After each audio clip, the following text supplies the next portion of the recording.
join me in the Pledge of Allegiance. Pledge allegiance to the flag of the United States of America and to the republic for which it stands, one nation, under God, indivisible, with liberty and justice for all. Please join me in a moment of silence.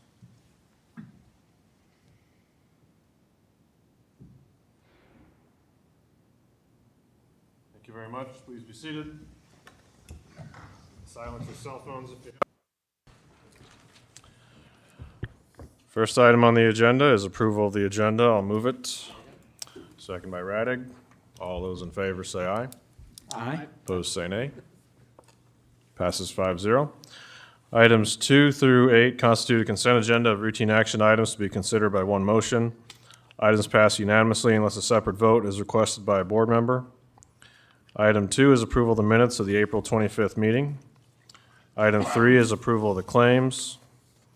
Item 4 is approval of a 2080 agreement between Woodbury County, Iowa and the Woodbury Soil and Water Conservation District for funding and management of a watershed inspection and maintenance program in Woodbury County, Iowa. Item 5 from Board Administration is to set the public hearing for the FY23 Budget Amendment Number 1, setting that for May 30th at 4:45 p.m. Item 6 from Human Resources includes A, approval of the Memorandum of Personnel Transactions, and B, authorization to initiate the hiring process. Item 7 from Secondary Roads is to approve the underground utility permit for Northwest REC and to direct the chair to sign the permits. And item 8, which I'll read, is from Siouxland Mental Health. This is approval of a proclamation for Mental Health Month 2023. If there's anyone here representing that, feel free to step forward. This is a proclamation. It reads, whereas mental health is essential to everyone's overall physical health and emotional well-being, and whereas surroundings can impact if, how, and when a person's needs are met, which in turn affects mental health, and whereas there is a need to recognize that mental illness affects the lives of many of our citizens and residents of all ages and sectors, and whereas mental illness will strike 1 of 4 adults and about 2 in 10 children live with a serious mental or emotional disorder regardless of race, ethnicity, religion, or economic status, and whereas people who have mental illnesses can recover and lead full productive lives, and with the help of Siouxland Mental Health Center, designated as the community mental health center in Woodbury County, and whereas an estimated 2/3 of adults and 1/2 of children with diagnosable mental health disorders are not receiving the help they need, and whereas stigma continues to be the single most significant barrier to people getting the help they need, and whereas mental health awareness helps individuals avoid the significant consequences of untreated anxiety, depression, and stress, and whereas the cost of untreated and mistreated mental illnesses and addictive disorders to American businesses, governments, and families continues to grow, and whereas disparities in mental health can be reduced by improving community outreach and engagement, which ensure competent care for diverse communities, and whereas positive mental health fosters self-esteem and promotes personal happiness and effectiveness, and whereas good mental health helps prevent community violence, abuse, and family instability, and whereas the Woodbury County Supervisors observes Mental Health Month every May to raise awareness and understanding of mental health and illness. Therefore, I, Matthew Young, do hereby proclaim May 2023 as Mental Health Month in Woodbury County, Iowa. As chairman, I also call upon the citizens, government agencies, public and private institutions, businesses, and schools of Woodbury County, Iowa to recommit our community to increasing awareness and understanding of mental health, the steps of our citizens can take to protect their mental health, and the need for appropriate and accessible services for all people with mental health conditions. Dated the 2nd day of May, 2023. I would proclaim to move the agenda. Thank you. Consent agenda. Thank you. I'll second that. By Radig. Any other comments or proclarations? All those in favor say aye. Aye. Opposed say nay. Passes 5-0. Item 9 from WCICC, John Malloy, is approval of purchase for the 3CX phone system. Supervisors, I brought my muscle along, Mr. Peets. Is his on? Andy is, This guy's the IT guy, right? yeah. He's actually the IT guy. I just take credit for what he does. So, so we've been looking at a new phone system for the county for a couple of years now. Our existing solution is basically been going through a planned obsolescence by its newly acquired vendor. And Andy has found a really super solution, I would call it, we look forward to lower maintenance costs going forward as well, and lower startup costs. So really excited about the solution he's found. And we've done a prototype install at Siouxland District Health here several months ago, and that's went really well. If you have anything to add, you can. I think one of the big pluses with this one also is that our support and our local vendor is a local company, Netsis Plus here on Morningside Avenue. Previously, we were working with a company out of Sioux Falls and Fargo, North Dakota, so it'll be nice to have someone closer to home to help.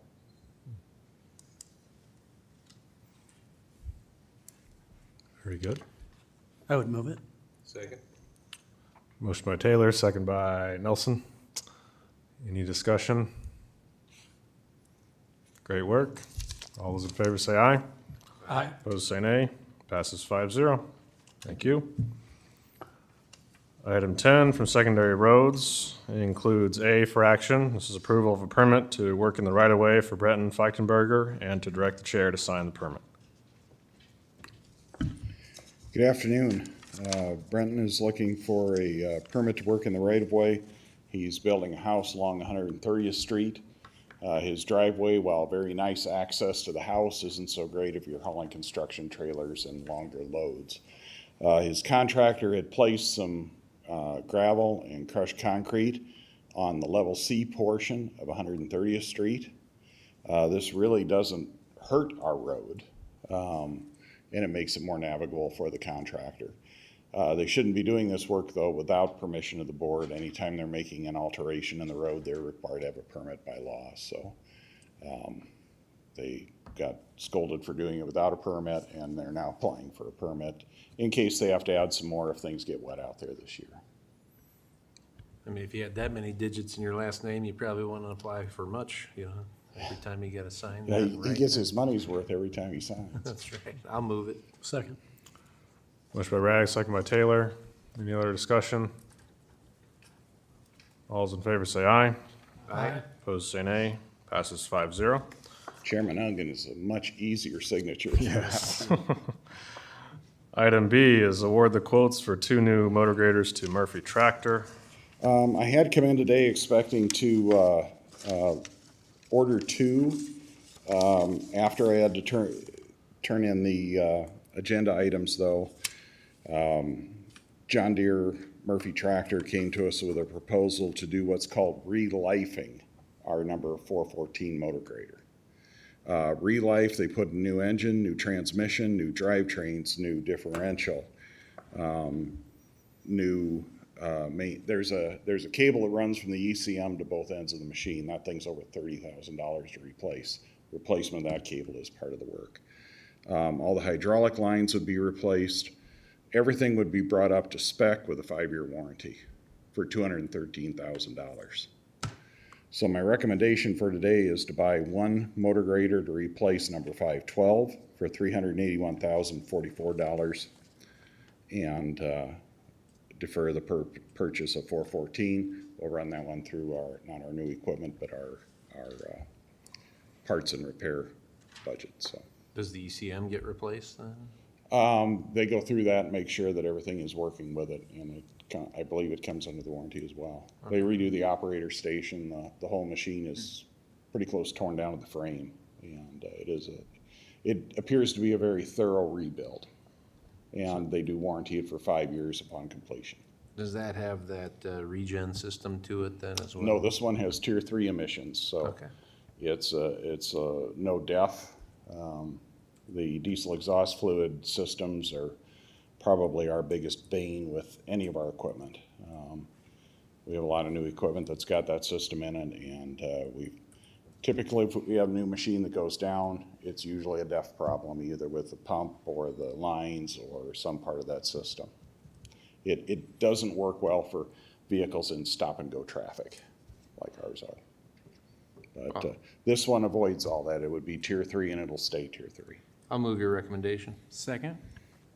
Motion by Radig, second by Bidinger. All those in favor say aye. Aye. Opposed say nay. Passes 5-0. Item C is award the quotes for 2 single-axle dump trucks to Boyer Truck of Sioux Falls and I-State of Sioux City. My recommendation is that we award the truck to the 2 lowest responsive bids, with number 35 going to I-State and number 202 going to Boyer Truck. I'll move the recommendation. I'll second the motion by Radig. All those in favor say aye. Aye. Opposed, say nay. Passes 5-0. Item D is approval of a detour agreement with Iowa DOT for use of county roads during the Salix Interchange project. The DOT is going to have to be doing some closure of the ramps on a Salix interchange project in 2024. Those detours will be using a couple of county roads. They'll be using County Road 330th Street, headed toward the Winnebagus Casino, and then south on, I think it's K24, that heads down to Monona County. They'll also be using Old Highway 75 up to Salix, and then our county road through Salix to that interchange at mile marker 134. And both of those roads are County Board of Supervisors jurisdiction. I recommend approval. When it's all said and done, DOT monitors what the traffic is. We get the road use tax fund money that would normally come to them for the mileage and traffic that's on the road. So at the end of the project, they settle up based on the number of days and the amount of traffic that's been diverted from primary highways to secondary highways. It's probably the best of the detour agreements that we've encountered over the years. I was on the committee when we worked on this about 15 years ago, and it works much better than some of the previous compensations that were granted to counties for detours of primary highways. So. I'll move it. Second? Motion by Radig, second by Bittinger. All those in favor say aye. Aye. Opposed, say nay. Passes 5-0. Thank you.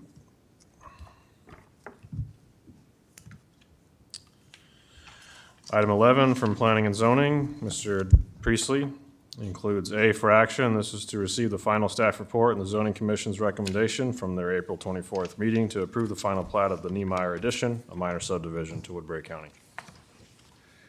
Good afternoon, Supervisors. Dan Priestley. This Niemeyer addition's actually addressed at 1130 Barker Avenue. It's a 4.5 acre flag lot split. It directly abuts the city of Sioux City. Typically, Sioux City would pick it up through the annexation process, but this time around they elected to leave it in the county as the water assets are actually on the other side of the Floyd River, so it takes some time to run it that way. So the city basically recommended approval, and of course the zoning commission sends a recommendation for approval to this. I'll move that, or to receive. Second? Motion by Radig, second by Taylor. All those in favor say aye. Aye. Opposed, say nay. Passes 5-0. Item B is to accept and approve the Niemeyer addition. I'll move that. Second? Motion by Radig, second by Taylor. Any discussion? All those in favor say aye. Aye. Opposed, say nay. Passes 5-0. Thank you. Item 12, any reports on committee meetings? I'll start. Last Thursday, I went to the ISU zoning and planning training over at the Hilton Garden Inn, and so it's good. Couple-hour training. Dole Turner was there. Dan Priestley was there, so it was good to see them. But very good information, just understanding the zoning and planning process. So that's all that I have. Last week, Simcoe had their comp plan here in the basement of the courthouse. I came to that. It was a good opportunity to visit with citizens from across the county that had came to look at the comp plan. Got to talk with the Simcoe folks. They walked me through all the work that they'd been doing, and we talked about some of their stakeholders and steering committee, that kind of stuff. And I was pleased with some of the stuff that they had offered up that they'd like to see in the future of Woodbury County. And so I applaud them for their work, and it was a good opportunity to come and see that and visit with folks. So that's all I got. None? Okay. Item 13, any citizen concerns? Hearing none. Item 14, any board concerns? Yeah. I wanted to address, and seeing our county engineers here, a situation out in Hornick, hearing from residents. And I remember going back to August of last year, visiting with their former mayor out there. As we were pushed to get done the paving project out there and getting an earful at that time with a lot of heartburn on feeling devalued, the quality of life, the accessibility of a project that was to now be done nearly 9 months ago. And so been in touch with our county engineer and who's been in touch with a contractor, Godberson Smith, and wanting to get some sort of relief for folks that are experiencing handicapped inaccessibility, the dust that's on their property, as well as this project that they're wondering, will this be done within this year, lifetime? I know that's a little exaggeration, but if we could get an update from Mark, because he's been in touch with a couple of us, so for public consumption of what the new timeline is, when people can expect to see movement out there. Sure appreciate it. The report from today is they'll start moving the plant in on Friday. They now have everything signed with the property owner that's immediately south of the county property where we normally stockpile gravel. The contractor will be using that plus a small amount of acreage from the property owner to the south to start putting up his plant site. So we should be seeing a lot of activity here in the next couple of weeks.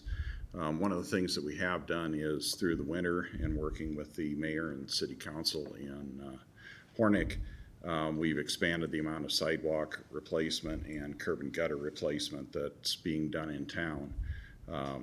Good thing is, when they get done, they're gonna have a very new, updated looking downtown.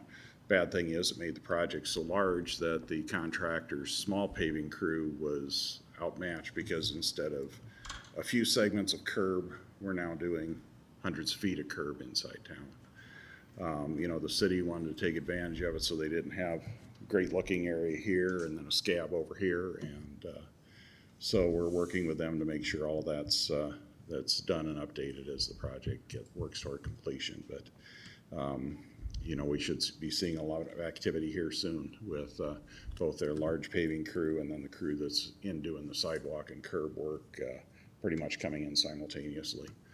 I know the contractor's gonna like it. He was paying more than double the price for Ready Mix for the work that they did do in town prior to the winter. They did get everything done but that curb and gutter. You know, we hit December when that work would have been started, and it wouldn't have done well to have those sidewalks and curbs ripped out and then freeze up to where they couldn't get the work finished before winter. So that's why we stopped where we did.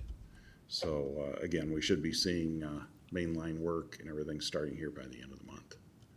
I don't know if you noticed, but the Port Neal Road project, our other paving project, is kicked off. The road's closed from 235th Street north to where the city left off on their 225th Street project, and work is progressing there as well. So we're looking at a couple of new and updated roads that should serve our residents as well when they're finished. Thank you for that, Mark. And just to be clear, sometime May 21st, 28th is our hope for concrete.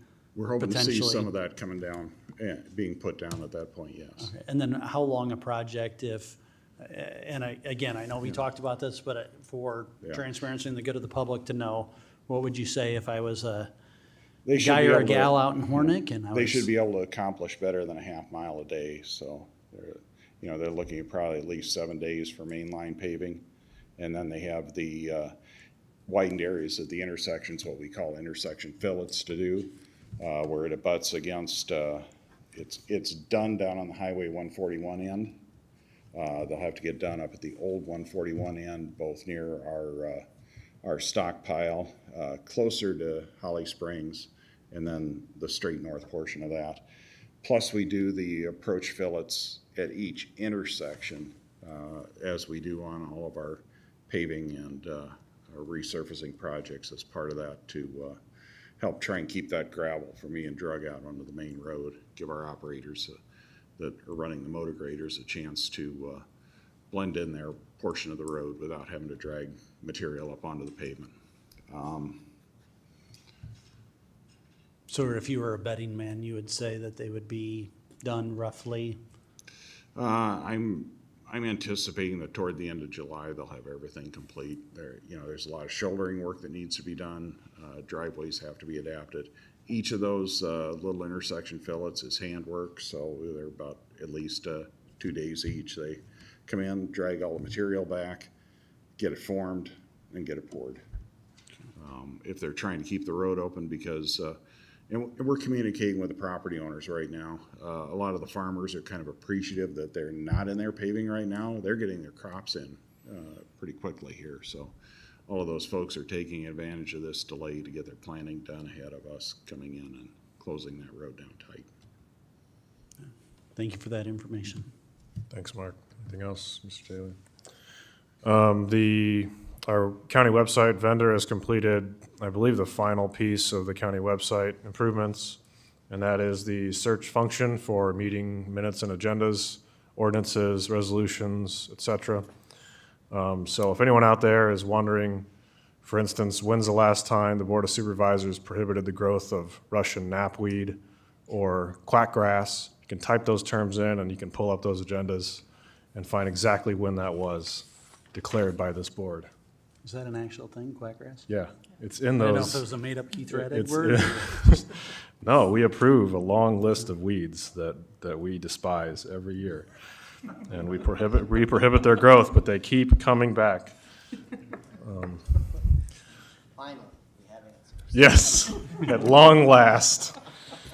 I know a lot of you are wondering when was the last time the board took meaningful action on those sort of things. Hey, you don't see any wild cucumber around anymore, do you? Yeah, exactly. I'll cure it. Any other board concerns more germane to the board meeting?